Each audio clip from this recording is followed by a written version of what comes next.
नमस्कार साथियों, आज हम लेके आए हैं फिर से वही वो जो पेपर आउट हुआ था आरपीएससी का। उसको जो आज के मॉर्निंग सेशन में जो पेपर हुआ है जीके वाला सेकंड ग्रेड का, उसको हम सॉल्व करने के लिए आपके सामने प्रस्तुत हुए हैं।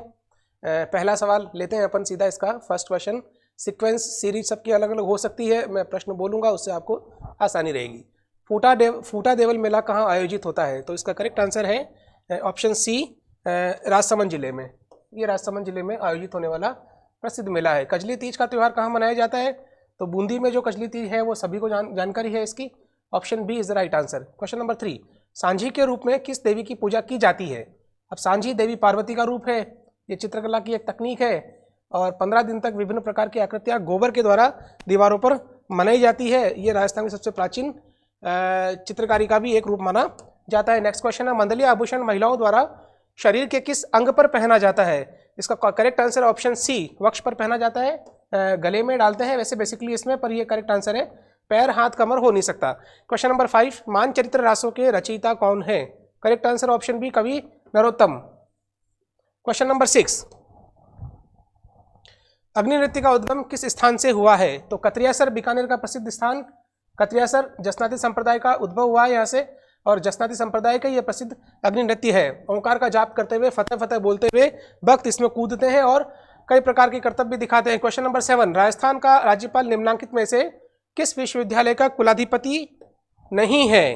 क्वेश्चन नंबर 7 का जो करेक्ट आंसर है, क्वेश्चन नंबर 7 का करेक्ट आंसर है ऑप्शन डी, हरदेव जोशी पत्रकारिता और जनसंचार विश्वविद्यालय जयपुर, यहाँ का वो कुलाधिपति नहीं होता है। ठीक है, नेक्स्ट क्वेश्चन है क्वेश्चन नंबर 8, किसकी सलाह पर राज्यपाल राजस्थान विधानसभा सदस्य की नियोग्यता संबंधी मामलों का निर्णय कर सकता है? क्वेश्चन नंबर 8 का जो करेक्ट आंसर होगा वो होगा ऑप्शन ए, विधानसभा अध्यक्ष। Option A is the right answer. ठीक है, नेक्स्ट क्वेश्चन है आपकी स्क्रीन पर, निम्नांकित में से कौन सा युग्म सुमेलित नहीं है? ये राजस्थान के मुख्य सचिव हैं और सामने मुख्यमंत्री दे रखे हैं, तो किसका संबंध किससे नहीं है, इस तरीके से मैच करने वाला ये सवाल था। बड़ा ट्रेंड चल रहा है इस तरीके के सवाल के आने का। तो क्वेश्चन नंबर 9 का करेक्ट आंसर हुआ ऑप्शन बी, राजीव महर्षि। राजीव महर्षि जो हैं वो वसुंधरा राजे के काल में मुख्य सचिव रहे थे, वो अशोक गहलोत के काल में नहीं थे। क्वेश्चन नंबर 10, निम्न में से कौन सा कथन राजस्थान लोक सेवा आयोग के संबंध में गलत है? आरपीएससी के संदर्भ में गलत है। इसमें 4 ऑप्शन दे रखे हैं। देखिए, क्वेश्चन नंबर 10 का जो करेक्ट आंसर होगा वो होगा, इसकी स्थापना दिसंबर 1949 को हुई। तो इसकी स्थापना अगस्त में हुई थी भाई, दिसंबर में नहीं हुई थी, तो पता लग गया ऑप्शन ए इसका जो है वो करेक्ट आंसर हुआ, यानी कि स्टेटमेंट क्या है, ये गलत है। नेक्स्ट क्वेश्चन है, निम्नलिखित सूची ए को सूची बी से सुमेलित कीजिए। बहुत अच्छा सवाल है। चारों ऑप्शन दे रखे हैं और यहाँ पे सन आपको दे रखे हैं। क्वेश्चन नंबर 11 का जो करेक्ट आंसर हुआ option B, B is the right answer. B is the right answer. ठीक है, नेक्स्ट क्वेश्चन है क्वेश्चन नंबर 12, राजस्थान पंचायती राज संशोधन अधिनियम 2021 के गजट नोटिफिकेशन के उपरांत ग्राम सेवक को माना जाता है। क्वेश्चन नंबर 12 जो है इसका करेक्ट आंसर है ऑप्शन ए, ग्राम विकास अधिकारी के रूप में, ये इसका सही आंसर हुआ। ठीक है, नेक्स्ट क्वेश्चन है क्वेश्चन नंबर 13 थे। क्वेश्चन नंबर 14, 2017 के राष्ट्रपति चुनाव में राजस्थान विधानसभा के एक सदस्य का मत मूल्य कितना था? तो इसका correct answer 129, 129। Option B is the right answer. Question number आपका है 15, राजस्थान विधानसभा के किसी सदस्य के त्यागपत्र के संबंध में निम्नांकित में से कौन सा कथन सही नहीं है? कौन सा कथन सही नहीं है ये इसने पूछा है, ध्यान से पढ़ना है अपने को।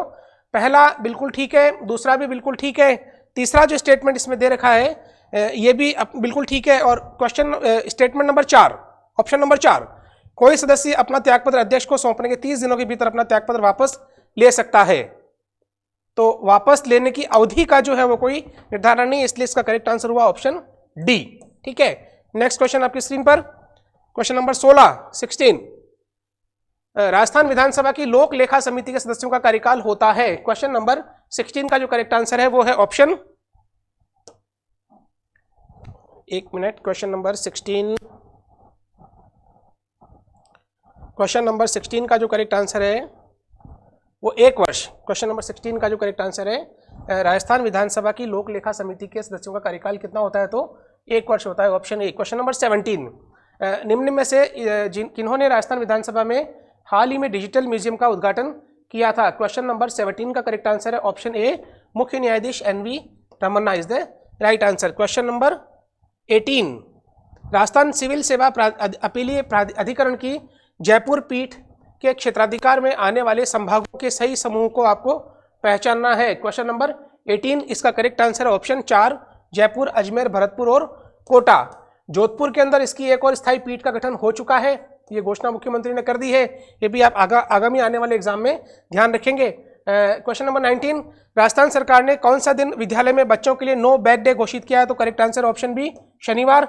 शनिवार को नो बैग डे घोषित किया है। डिटेल में मैंने करंट अफेयर्स के सेशन में इसकी सारी चर्चा की है। भारत की अध्यक्षता के दौरान दिसंबर 2022 में G20 की प्रथम शेरपा बैठक कहाँ आयोजित की गई? यहाँ शेरपा बैठक का भी कॉन्सेप्ट आपको मैंने अपने सेशन में बताया था। इसका जो करेक्ट आंसर है ऑप्शन सी है, Udaipur. Udaipur is the right answer. Question number 21, Rajasthani नाटक आलेखू अंबा के लेखक हैं। राजस्थानी नाटक आलेखू अंबा के लेखक हैं, इनको साहित्य अकादमी का विशेष भाषा का पुरस्कार मिला है। क्वेश्चन नंबर है 21 और इसका करेक्ट आंसर है ऑप्शन डी, कमल रंगा। कमल रंगा इज द राइट आंसर। ये जो लाल रंग से मैं आपको दे रहा हूं वो ही सही उत्तर है, ये थोड़ा सा आप ध्यान रखेंगे। क्वेश्चन नंबर 22, आज आमागढ़ लेपर्ड रिजर्व निम्न में किस शहर में स्थित है? कई बार इन दिनों ये सवाल पूछा जा चुका है। Correct answer option C, Jaipur. Jaipur is the right answer. Next question number 23, मरुस्थलीकरण को रोकने के लिए खादी और ग्रामोद्योग आयोग द्वारा किस कार्यक्रम की शुरुआत की गई? बहुत अच्छा सवाल है, मेरे सेशन में आप देखिएगा, करंट अफेयर्स के सेशन में इस पर चर्चा की है। ऑपरेशन इसका नाम है project bold. Correct answer option C is the correct answer. Question number 23 का जो सही आंसर है वो है प्रोजेक्ट बोल्ड सी।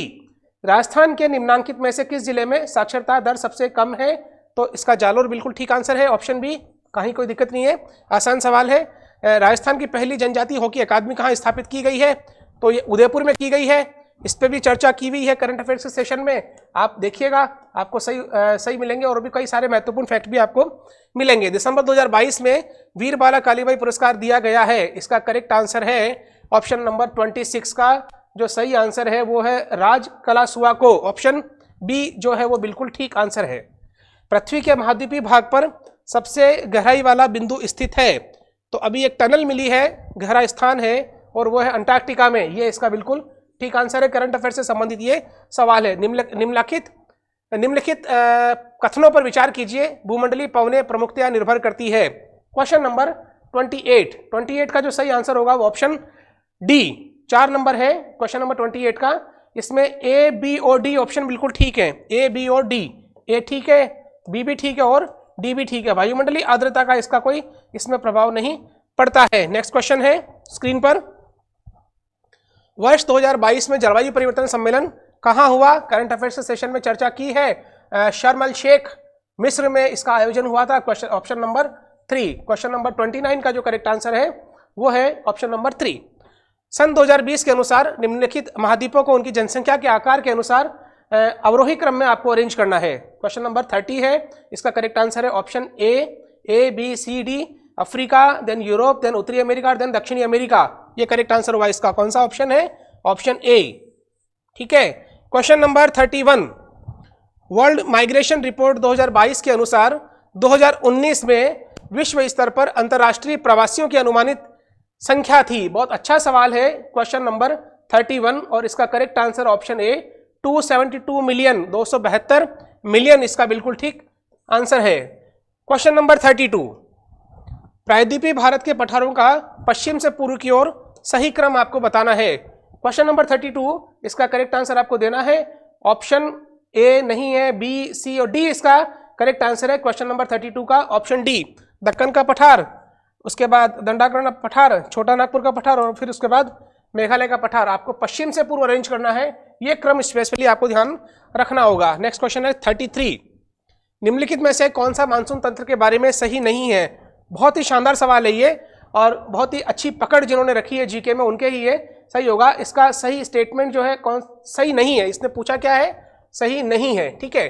तो इसका करेक्ट आंसर हुआ अल नीनो की धारा जो कि मानसून तंत्र को प्रभावित करती है प्रशांत महासागर के दक्षिणी पूर्वी भाग में मई जून में प्रकट होती है। यहाँ ये मई जून जो है वो गलत है, ये प्रकट होती है अपना जो मई जून है तो उस समय वो वहाँ पे सर्दी का समय हो जाएगा तो क्लाइमेट चेंज हो जाता है, कॉन्टिनेंटल चेंज है बिल्कुल महाद्वीपीय इस व्यवस्था के अनुसार। तो इसका करेक्ट आंसर है ऑप्शन बी। 33 का जो करेक्ट आंसर है वो क्या हुआ, ऑप्शन बी। नेक्स्ट क्वेश्चन है 34, निम्नलिखित में से कौन सी नदी सह्याद्री के पश्चिम की ओर बहने वाली नदी नहीं है। क्वेश्चन नंबर 34 का करेक्ट आंसर रहेगा आपका कौन सी नदी सह्याद्री के पश्चिम की ओर बहने वाली नदी नहीं है, तो इंद्रावती। क्वेश्चन नंबर 34 का करेक्ट आंसर है आपका डी, इंद्रावती। ठीक है। भारत में उष्णकटिबंधीय शुष्क सदाबहार वन पाए जाते हैं। 35 क्वेश्चन नंबर, और इसका करेक्ट आंसर है तमिलनाडु तट के सहारे, ऑप्शन बी बिल्कुल सही उत्तर है इसका। क्वेश्चन नंबर 36, गैर जीवाश्म ईंधन वर्ग में भारत में कौन गैर परंपरागत ऊर्जा स्रोत की सर्वाधिक संस्थापित उत्पादन क्षमता पाई जाती है। बहुत अच्छा सवाल है। इसमें एक मजेदार चीज तो ये है कि गैर परंपरागत की इसने पूछा है ऊर्जा स्रोत, तो ये नाभिकीय और जल विद्युत तो वैसे भी परंपरागत में आ गए हैं, सौर ऊर्जा और पवन ऊर्जा इसमें ऑप्शन बचा हुआ है। अब दोनों की बात जब करते हैं तो सौर ऊर्जा जो है वो इसका सही आंसर माना जाएगा। क्वेश्चन नंबर 37, निम्नलिखित में से ऑपरेशन ग्रीन योजना के संदर्भ में क्या सही है। Question number 37, question number 37, operation green योजना के संदर्भ में क्या सही है। तो ए, बी और सी तीनों ही इसमें सही है। Option D is the right answer. Question number 38, Bharat में बिजनेस एक्सेप्टेशन इंडेक्स बीईआई निम्नलिखित में से कौन सा संगठन प्रकाशित करता है। क्वेश्चन नंबर 38 बहुत अच्छा सवाल है। ये जो जीके में आपके टॉपिक दे रखा था, national income and it's trend, reserve bank of India, ये जो संस्थाएं आपकी दे रखी थी और कुछ कॉन्सेप्ट्स आपको दे रखे थे केंद्रीय सांख्यिकी संगठन के द्वारा जारी आंकड़ों के, उनसे संबंधित ये सवाल है। तो इसका करेक्ट आंसर है 38 का रिजर्व बैंक ऑफ इंडिया। 38 का जो करेक्ट आंसर है वो है आपका ऑप्शन बी, भारतीय रिजर्व बैंक। ठीक है। क्वेश्चन नंबर 39, हाल ही के वर्षों में भारत में निम्न में से कौन सा क्षेत्र विदेशी प्रत्यक्ष विनियोग के अंतर प्रवाह का सर्वाधिक प्राप्त करता रहा है। तो नंबर 1 पे जो रहा है वो software technology, hardware technology, computer से संबंधित रहा है। तो सूचना तकनीकी क्षेत्र इसमें इसका सही आंसर माना जाएगा। करेक्ट आंसर है ऑप्शन डी। सर्विस सेक्टर का सेकंड नंबर पर स्थान आता है, फर्स्ट नंबर पर आएगा आपका सूचना तकनीकी क्षेत्र। ठीक है। नेक्स्ट क्वेश्चन है, आर्थिक सर्वेक्षण 2021-22 के अनुसार भारत का सबसे अनुकूल व्यापार संतुलन था। तो यूएसए और यूएई के बाद अब कौन सा नंबर आता है। तो यूएसए यूएई एक तो चीन के साथ दे रखा है, यूएसए यूएई जो दे रखा है वो एक इराक के साथ दे रखा है। तो चीन के साथ तो बहुत ही अननेचुरल व्यापार चल रहा है, बहुत ज्यादा हम इंपोर्ट करते रहे, एक्सपोर्ट बिल्कुल नहीं के बराबर सा होता है, बहुत कम होता है। 40 का जो करेक्ट आंसर है वो है ऑप्शन ए। व्यापार संतुलन बिल्कुल नहीं है चीन के साथ तो, लेकिन ए के साथ लगभग बैलेंसिंग व्यापार फॉर्म में है भारत। क्वेश्चन नंबर 41, निम्नलिखित में से कौन सा देश 2021-22 अप्रैल नवंबर की अवधि के दौरान भारत के आयात स्थलों में शीर्ष पर सूचीबद्ध था। तो करेक्ट आंसर है इसका अमेरिका, यूएसए, ये बिल्कुल सही आंसर है। क्वेश्चन नंबर 42, 1919 के अधिनियम ने भारत में पहली बार किस व्यवस्था की शुरुआत की। 42 का जो करेक्ट आंसर वो है ऑप्शन ए, प्रत्यक्ष निर्वाचन। प्रत्यक्ष निर्वाचन व्यवस्था की शुरुआत हुई थी। क्वेश्चन नंबर 43, भारत शासन अधिनियम 1935 के अनुसार प्रस्तावित संघीय विधायिका की उच्च सदन का नाम था। क्वेश्चन नंबर 43, इसका जो करेक्ट आंसर है वो है option B, council of state. Option B is the right answer. ठीक है। क्वेश्चन नंबर 44,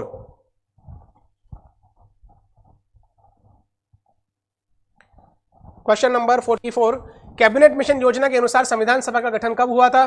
तो कैबिनेट मिशन योजना के अनुसार संविधान सभा का गठन कब हुआ था, बताइए भाई। क्वेश्चन नंबर 44 का जो करेक्ट आंसर हो जाएगा आपका नवंबर 1946, अक्टूबर 1946, नवंबर 1946 इसका सही आंसर है, ऑप्शन बी, नवंबर 1946। क्वेश्चन नंबर 45, संविधान सभा की महत्वपूर्ण समितियों के बारे में निम्नलिखित में से कौन सा कथन गलत है। गलत कथन इसमें आपको पता करना है, सही कथन के बारे में नहीं, इसने गलत कथन के बारे में पूछा है। क्वेश्चन नंबर 45 का ऑप्शन बी, सरदार पटेल संघ संविधान समिति के अध्यक्ष थे, ये गलत है। ऑप्शन बी इसका सही आंसर हुआ। नेक्स्ट क्वेश्चन हुआ 46, संविधान की उद्देशिका की कौन सी विशेषता निर्वाचित राष्ट्रपति द्वारा प्रकट होती है। निर्वाचित राष्ट्रपति, बहुत अच्छा सवाल है। इसका जो करेक्ट आंसर है वो गणतंत्र। 46 का जो करेक्ट आंसर हुआ वो हुआ आपका गणतंत्र। गणतंत्र किस ऑप्शन में दे रखा है, तो ऑप्शन 3 में दे रखा है, तो option C is the right answer. आगे बढ़िए। 47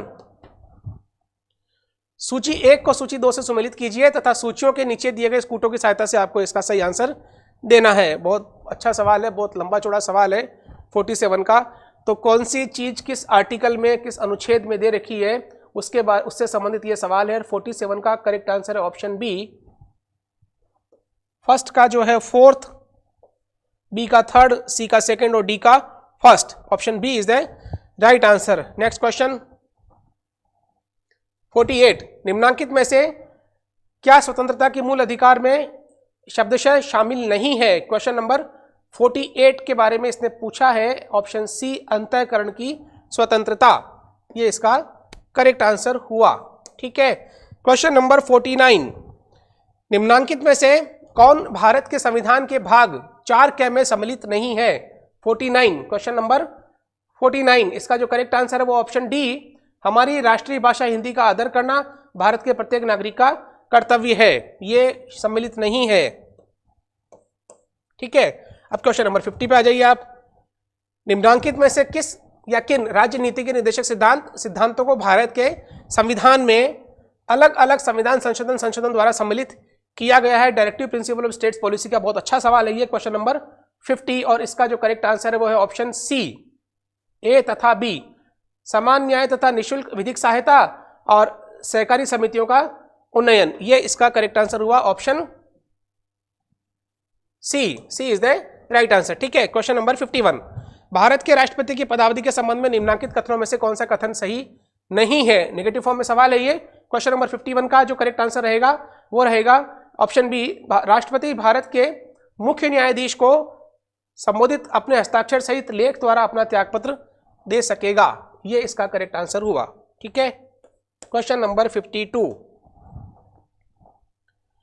निम्नलिखित में से संविधान का कौन सा अनुच्छेद प्रधानमंत्री को राष्ट्रपति और मंत्रिपरिषद के बीच संचार का चैनल बनाता है। यह सवाल कितनी बार एग्जाम में पूछा गया है। इसका जो करेक्ट आंसर है 52 का जो करेक्ट आंसर हुआ वो ऑप्शन डी, आर्टिकल 78 इसका बिल्कुल सही आंसर है। कनेक्टिविटी का है ये कार्यपालिका और व्यवस्था के बीच में कनेक्टिविटी का आर्टिकल हुआ। क्वेश्चन नंबर 53 सूची 1 को सूची 2 से सुमेलित करना है और ये कुछ पार्टियों के नाम लिखे हुए हैं, उनके संस्थापकों के नाम लिखे हुए हैं।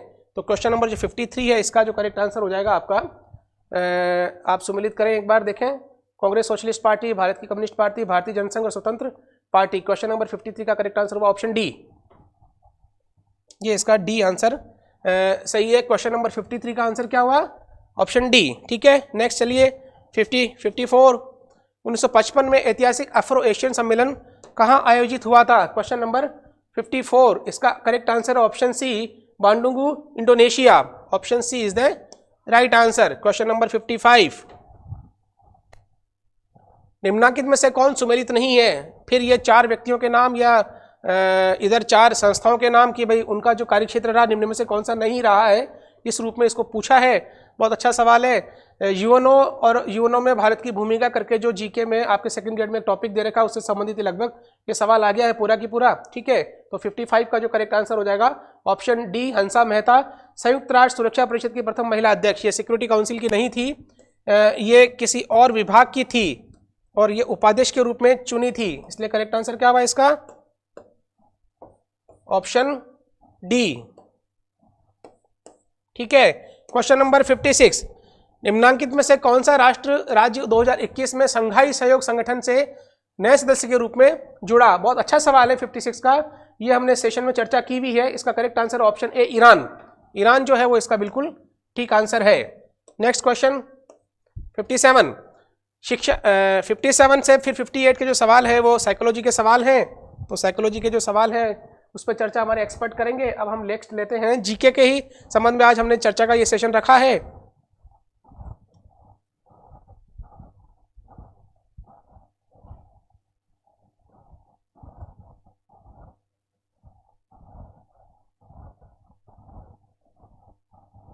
ये सब साइकोलॉजी के सवाल है। साइकोलॉजी के लिए तो आपको सेशन अलग से सॉल्व करवाया जाएगा। आज हम जीके का सेशन ले रहे हैं, प्रमाणिक की है, आप बिल्कुल इस पे भरोसा कर सकते हैं। आप कंपैरिजन भी कर लीजिएगा। राजस्थान में ये सवाल क्वेश्चन नंबर 77 विंध्य कगार किस क्षेत्र में पाया जाता है, बहुत अच्छा सवाल है। तो ये जो भ्रंश जो है विंध्य कगार का मैटर पूछा है इसने, तो ठीक है। कोटा झालावाड़ ना ना ना ना ना 77 का जो करेक्ट आंसर है वो ऑप्शन बी है। विंध्य कगार की बात आ रही तो धौलपुर करौली क्षेत्र आएगा इसका। हाड़ौती के पठार के एक्चुअल में दो पार्ट होते हैं, एक तो दक्कन ट्रेप वाला पार्ट आ जाएगा लावा पठार, और एक विंध्य कगार भूमि, तो धौलपुर करौली इसका करेक्ट आंसर है। ठीक है, क्वेश्चन नंबर 78, कोपन के अनुसार राजस्थान में निम्नलिखित में से कौन सा जलवायु प्रकार नहीं पाया जाता है? कौन सा जलवायु प्रकार नहीं पाया जाता है? तो 78 का जो करेक्ट आंसर हुआ वो हुआ ऑप्शन सी, BW KW। ये के नाम की चीज यहाँ नहीं आनी चाहिए, BWHW हो सकता है। ठीक है, ये नहीं मिलता भाई, BSHW BW W नहीं मिलेगा यहाँ पे कैपिटल में। 79, नदी जो कि वन की आस, बनास नदी। बहुत अच्छा आसान सा सवाल है, सभी को पता है इसके बारे में। नेक्स्ट क्वेश्चन है, निम्नलिखित में से कौन सा जिलों का समूह राजस्थान में सर्वाधिक कुल वन क्षेत्र घेरता है? क्वेश्चन नंबर 80, और 80 का जो करेक्ट आंसर हुआ वो हुआ ऑप्शन ए। 80 का जो करेक्ट आंसर है ऑप्शन ए, उदयपुर, चित्तौड़गढ़, बारां और करौली। उदयपुर, चित्तौड़गढ़, बारां और करौली, ये option A is the right answer हुआ। 81, निम्नलिखित में से कौन सा एक राजस्थान का अलसी उत्पादक प्रदेश है? तो यहां थोड़ा सा एक कंफ्यूजन है, इसमें कंफ्यूजन इस तरीके से है, देखिए कि अलसी उत्पादक क्षेत्र में नागौर का नाम आता है, जोधपुर का नाम आता है, टोंक का नाम आता है, प्रतापगढ़ का नाम आता है। तो ये जो जिले हैं, अब इसमें न तो माही बेसिन, अगर प्रतापगढ़ को लें तो माही बेसिन आ गया, पर टोंक में कौन सा माही बेसिन है भाई, नागौर में कौन सा माही बेसिन है, शेखावटी प्रदेश में भी नागौर बेसिन आता नहीं है। तो यहाँ थोड़ा सा एक डिस्प्यूट है, ऐसा लग रहा है कि भाई इसमें बोनस नंबर मिलना चाहिए। करेक्ट आंसर इसका नागौर है, अलसी उत्पादक में जोधपुर है, टोंक है, प्रतापगढ़ है, ये जो जिले हैं वो अलसी उत्पादक जिले माने जाते हैं। स्पेशली नागौर मानते हैं सबसे, नागौर और जोधपुर का नाम आता है, तो यहाँ थोड़ा सा कंफ्यूजन है। तो देखते हैं क्या रहता है। क्वेश्चन नंबर 82, कौन सा कथन सही नहीं है? तो यहाँ रथ प्रदेश जो लिखा हुआ है ये राठी है। थोड़ा सा यहाँ इंग्लिश का आप देखें, cattle is the dominant livestocks of Rathi region, ये राठी प्रदेश को ही माना जाएगा। ये बिल्कुल ठीक है, कथन सही नहीं है। पूछा है इसने मध्य राजस्थान मालवी पशुधन प्रदेश में सम्मिलित है, तो ये इसका गलत आंसर है, क्योंकि मालवी की बात अगर आती तो फिर हाड़ौती का प्रदेश आ जाएगा, इसमें मध्य राजस्थान का क्षेत्र आएगा नहीं। बाकी कांकरेज का ये ठीक है और नागौर का भी ये ठीक है। तो 82 का जो आंसर हुआ ऑप्शन बी इसका करेक्ट आंसर हुआ। ठीक है, ऑप्शन बी। उसके बाद हम बात करते हैं क्वेश्चन नंबर 83 की। राजस्थान में भील जनजाति द्वारा मैदानी भागों में दी जाने वाली खेती कहलाती है। तो दजिया और चिमाता, ये जो उनकी खेती होती है, तो 83 में करेक्ट आंसर जो है वो आपको दिखना है 83 में। सेकंड, ये बताया था मैंने, चिमाता पहाड़ी प्रदेश में, दजिया मैदानी भाग में। याद कैसे रखें? तो माताजी का मंदिर पहाड़ी पर होता है, तो चिमाता माताजी का मंदिर पहाड़ी क्षेत्र हो गया, और दजिया का मतलब हो जाएगा नीचे वाला एरिया, मैदानी क्षेत्र वाला एरिया। स्थानांतरित खेती होती है। 84, क्वेश्चन नंबर 84, निम्नलिखित में से कौन सा कथन राजस्थान में लिंगानुपात के बारे में जनगणना 2011 के अनुसार सही नहीं है? बहुत अच्छा सवाल है ये, और इसका करेक्ट आंसर आपको देना है। क्वेश्चन नंबर 84 का करेक्ट आंसर है ऑप्शन सी, बाल लिंगानुपात 0 से 6 आयु समूह में 808, जिसमें 888 था ये, तो ये इसका सही आंसर हुआ। ठीक है। 85, राजस्थान के कौन से जिले में वृहद उद्योगों की सर्वाधिक संख्या पाई जाती है? ग्रेटर एमएनसीज नहीं पूछा, लार्ज स्केल के उद्योग है जो अपने भारत के भी हैं और विदेशी दोनों हो सकते हैं। तो 85 का करेक्ट आंसर ऑप्शन है अलवर क्षेत्र में। बहुत बड़ा इंडस्ट्रियल एरिया बन गया है, एनसीआर में आता ही है। एनसीआर में तो अब भरतपुर को भी शामिल कर लिया गया है, लेकिन पहला जिला राजस्थान का जो एनसीआर में शामिल हुआ वो तो अलवर जिला ही था। ठीक है, नेक्स्ट क्वेश्चन 86, निम्नलिखित को सुमेलित कीजिए तथा नीचे दिए गए कूटों में से सही उत्तर आपको देना है। 4 स्थान दे रखे हैं और ये किस पर्यटक सर्किट में आते हैं? घना पक्षी, गागरोन का किला, ब्रह्मा मंदिर और गणेश्वर उत्खनन स्थल। करेक्ट आंसर 86 का आपको देना है। बहुत आसान सा सवाल है, लगभग सबके सही हुआ ये सवाल। 86 का option C is the right answer. 86 का जो करेक्ट आंसर है वो ऑप्शन सी हो जाएगा। अब बात करते हैं अपन 87 की। निम्नलिखित में से किस सभ्यता को धूलकोट भी कहते हैं? तो ये आपको पता ही है, आहड़ को बोलते हैं भाई धूलकोट। मध्यकाल में इसको धूलकोट बोलते थे। अघाटपुर भी स्थानीय नाम, मध्यकाल में इसको अघाटपुर बोलते थे और स्थानीय नाम इसका धूलकोट है। निम्नलिखित में से कौन सी सभ्यता कांतली नदी के किनारे पर उद्गम है? तो कांतली का मतलब हुआ गणेश्वर। ऑप्शन सी, आसान सवाल, सबके सही हुआ है। रणथंभौर के चौहान राजवंश का संस्थापक कौन था? तो गोविंदराज था भाई। ऑप्शन डी सभी को पता है। हल्दीघाटी का प्रसिद्ध युद्ध का मैदान किस जिले में स्थित है? सभी को पता है, राजसमंद जिला, सारी दुनिया को पता है, ये बड़ा फेमस स्थान रहा है। थर्मोपोली है भाई ये तो। ऑप्शन सी, 91 1857 की क्रांति के समय मेवाड़ के महाराणा कौन थे? तो महाराणा स्वरूप सिंह जी थे। 91 का ऑप्शन बी जो है वो बिल्कुल सही आंसर है। 92 मोतीलाल तेजावत का जन्म कहाँ हुआ? तो झाडोल में हुआ था। और झाडोल में भी कहाँ हुआ? तो कोलियारी हो गया। तो कोलियारी इसका क्या हो जाएगा? करेक्ट आंसर माना जाएगा। ठीक है, नेक्स्ट क्वेश्चन है, उदयपुर में स्थापित देश हितैषी सभा का मुख्य उद्देश्य क्या था? तो बहुत ज़्यादा टैक्स सिस्टम शुरू हो गए थे, इनकम सोर्स खत्म होते जा रहा था, लेकिन जो परंपरागत ट्रेडिशनल जो त्यौहार थे और शादी ब्याह के जो फंक्शन होते थे उसमें बहुत ज़्यादा खर्चे होते थे, तो उनको कंट्रोल करने के लिए, उन समस्याओं का निदान करने के लिए संस्था की स्थापना की गई थी। तो करेक्ट आंसर विवाह संबंधित कठिनाइयों का समाधान करने के लिए इसका करेक्ट आंसर हुआ।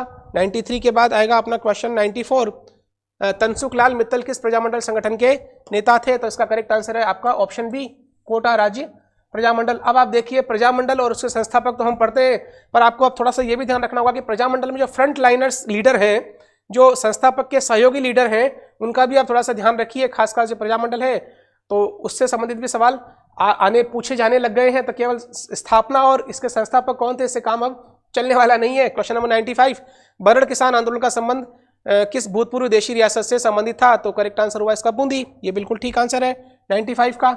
बरड़ किसान आंदोलन जो था वो बूंदी क्षेत्र से संबंधित था और जबरदस्त यहाँ पर किसानों के द्वारा आंदोलन चलाया गया। स्पेशली कौन से किसान थे इसमें? तो गुर्जर किसान थे। वर्तमान राजस्थान राज्य के गठन की सारी प्रक्रिया कंप्लीट हुई थी, तो नवंबर 1956 बोलते हैं। राज्यपाल पद का सृजन भी हुआ था और सारी समस्याएं राजस्थान से जो एकीकरण से संबंधित थी वो दूर हो गई थी। सिरोंज और सुनील टप्पा और देलवाड़ा, ये सब जितने भी डिस्प्यूटेड एरिया थे सारे सॉल्व हुए थे इस समय। लोक देवता मल्लिनाथ जी का मंदिर कहाँ पर स्थित है? तो मल्लिनाथ जी का जो मंदिर है वो तिलवाड़ा में है। तिलवाड़ा कहाँ आता है? तो बाड़मेर जिले में आता है, सभी को जानकारी है। 98, सूर्य और विष्णु के सम्मिलित भाव की प्रतिमा किस मंदिर में प्राप्त होती है? तो ये सूर्य मंदिर है, झालरा पाटन का बड़ा फेमस सूर्य मंदिर है। यहाँ विष्णु की प्रतिमा है और इसमें सूर्य भगवान को लॉन्ग शूज पहने हुए दिखाया गया है। ऐसा कहते हैं कि इस पर थोड़ा बहुत गांधार प्रभाव भी हो सकता है कर्नल टोड के अनुसार, लेकिन इसका जो करेक्ट आंसर है वो विश्लेषण अपन अभी नहीं करेंगे। 98 का correct answer option A. 99, Bundi के तारागढ़ दुर्ग का निर्माण किसने करवाया था? तो बूंदी के तारागढ़ दुर्ग का निर्माण करवाने वाले थे राव बरसिंह। ये बरसिंह, ये वही तारागढ़ है जिसमें गर्भ गुंजन तोप रखी हुई है। ठीक है, एक तारागढ़ अजमेर का भी है, लेकिन बात बूंदी के तारागढ़ की आ रही है। महिला चित्रकारों में कमला और इलायची के नाम किस चित्रशैली से संबंधित है? जब क्लास में इसको लेक्चर दिया जाता है तो इलायची शब्द से समझते हैं भाई इलायची नाम की भी महिला हो सकती है क्या? तो कमला और इलायची नाम की चित्र जो है वो नाथद्वारा शैली से संबंधित है। ये कई बार आपको बताया है डिटेल में। आसान सवाल है, बहुत टफ सवाल की कैटेगरी में मैं इसे नहीं मानता। ठीक है, तो ये एक सेशन था अपना जीके के सारे सवाल के सही और सटीक आंसर हमने आपके सामने प्रस्तुत किए। जिन लोगों ने भी आर्यन ऑनलाइन चैनल को सब्सक्राइब नहीं किया है, यूट्यूब पे राजेश जैन सर जीके की क्लासेस जो होती है आप सब्सक्राइब करिए, आपको ढेरों फायदा भविष्य में होने जा रहा है। कई सारे वीडियो हमने अपलोड किए हैं, आप उसे देखिए। कुछ टॉपिक्स के वीडियो भी हमने राजस्थान जीके के डालने शुरू किए, वो भी आप देखिए। एक सम्मिलित टेस्ट भी पूरे राजस्थान का ओवरऑल टेस्ट भी हमने 20 से 25 वीडियोस में डाल रखे हैं, वो भी आप देखेंगे। पिछले एक साल का सारा करंट अफेयर्स का क्वेश्चन आंसर फॉर्म में मौलिक सवाल आपको मिलेंगे, वो भी आप देखिए। कई सारे सवाल उन वीडियोस के अंतर्गत हैं, वो आप देखेंगे और आप खुद निर्णय लेंगे। तो आप अपनी तैयारी को यथावत रखिए। थैंक यू वेरी मच, बहुत बहुत शुभकामनाएं।